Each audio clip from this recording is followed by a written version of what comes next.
এই নির্বাচনকে অর্থবহ করার জন্য এবং জনমতের শতভাগ প্রতিফলন ঘটানোর জন্য আমাদের দেশের পবিত্র পার্লামেন্টকে কোয়ালিটি সম্পন্ন পার্লামেন্ট করার জন্য, পেশি শক্তি এবং কালো টাকার প্রভাব থেকে মুক্ত করার জন্য আমরা বলেছি পিআর সিস্টেমে নির্বাচন হতে হবে। যে নির্বাচন হতে হবে কখন, এ নিয়ে আমাদেরকে সবাই জানতে চান।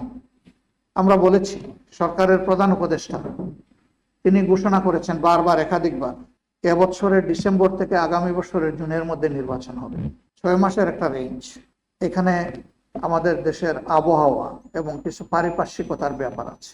ফেব্রুয়ারির শেষ এবং মার্চের 3 ভাগের 2 ভাগ সময় জুড়ে রোজা থাকবে, তারপরে ঈদ থাকবে। এই সময়টা কোনো নির্বাচন সম্ভব নয়।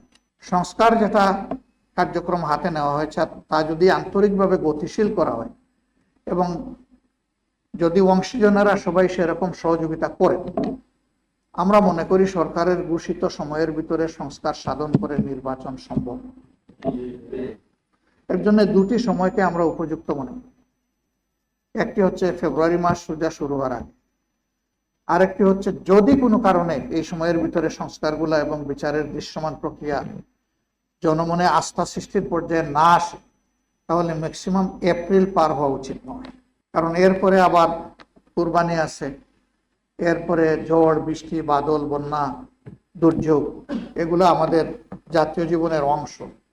তখন একটা অর্থবহ নির্বাচন করা চ্যালেঞ্জের মুখে পড়ে যেতে পারে।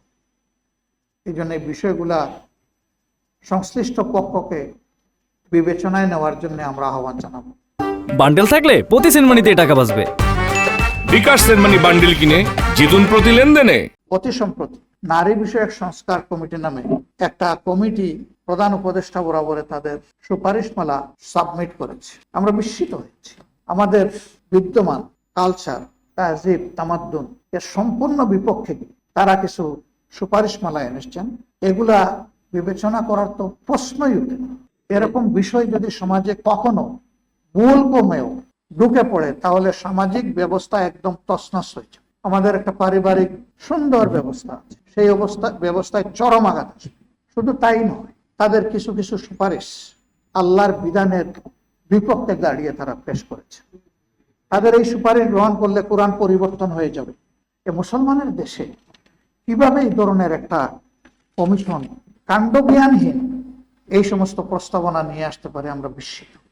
আমরা বলছি না তাদের সুপারিশমালায় সবকিছুই খারাপ, ভালো যদি থাকে সেটা তো আছেই, কিন্তু কোরআনের বিপক্ষে দাঁড়িয়ে কোনো সুপারিশ দিবেন আর বাংলাদেশের মানুষ মেনে নেবে তা কখনো? এই জন্য আমরা ওই রিপোর্ট প্রত্যাখ্যান করিনি, আমরা ওই কমিটিকে প্রত্যাখ্যান করেছি।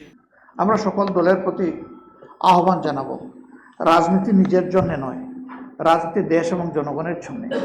তাই দেশ এবং জনগণের বৃহত্তর স্বার্থকে সামনে রেখে আমরা যেন সংস্কার কাজে মন খুলে আমরা সহযোগিতা করি।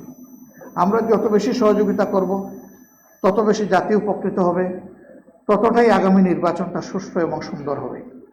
আর এখানে যদি সহযোগিতার কোনো ঘাটতি হয়, তাহলে সব কিছু চ্যালেঞ্জে পড়ে যাবে, অনিশ্চিত হয়ে যাবে। আমরা চাই না জাতীয় জীবনে আরেকটা অনিশ্চয়তা আসুক। ইতিমধ্যে আমরা এও বলেছি যে অবশ্যই পারপিট্রেটর যারা, অপরাধী যারা, তাদের বিচারটাও দৃশ্যমান হোক, জাতি এটা দেখতে চায়। এই স্বল্প সময়ে সব বিচার করা সম্ভব নয়, এটি আমরাও বুঝি, কিন্তু কিছু বিচার তো করতে হবে। জাতির মনে আস্থা তৈরির জন্য প্রধান যারা অপরাধী তাদেরকে বিচারের আওতায়নে দৃশ্যমান কিছু জাতির সামনে অবশ্যই উপস্থাপন করতে হবে। সরকারের চেষ্টায় আমরা তাদের নিয়ত দেখা আমাদের দায়িত্ব না, কিন্তু দুর্বলতা আমরা লক্ষ্য করি। আমরা আরো গতি চাই, তারা আরো বেশি তৎপর হয়ে এই কাজটা সম্পন্ন করবেন, এটা আমরা দেখতে চাই।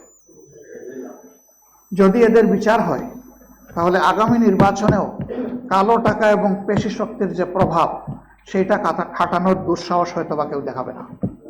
কিন্তু বিচার যদি না হয়, এর আশঙ্কা তো থেকেই যাবে।